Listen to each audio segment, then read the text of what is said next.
Praise అలాడ్.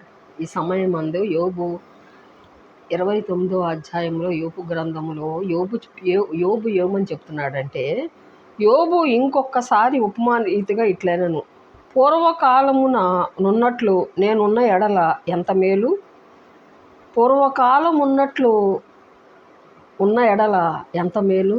అయ్యా, పూర్వదినాలు గుర్తుకొస్తుందంట యోబుకి. అలాగే విలాప వాక్యములో అక్కడ ఉన్నటువంటి భక్తుడు ఏమంటున్నాడంటే, పూర్వదినములు, దేవుని స్తోత్రం, పూర్వపు స్థితి నాకు దయచేయి అంటాడు. అంటే ఏంటంటే పూర్వము, మొదటి ఆత్మీయ స్థితి. పూర్వము చూడండి, మనం ఎప్పుడు కూడా జ్ఞాపకం చేసుకుంటూ ఉంటాం.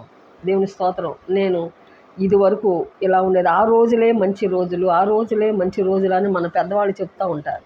పూర్వపు దినాలు ప్రవక్తలు, తర్వాత యోబు భక్తుడు కూడా జ్ఞాపకం చేసుకుంటున్నాడు. దేవుని స్తోత్రం. పూర్వపు రోజులు ఉన్నట్లు ఉన్న ఎడల ఎంత మేలు, దేవుడు నన్ను కాపాడుచున్న దినములు ఉన్నట్లు ఉన్న ఎడల ఎంత మేలు. దేవుని స్తోత్రం. అయ్యా, పూర్వపు దినం నా ఆత్మీయ స్థితి ఇదివరకు ఎలా ఉందో అలాగ ఉండాలయ్యా.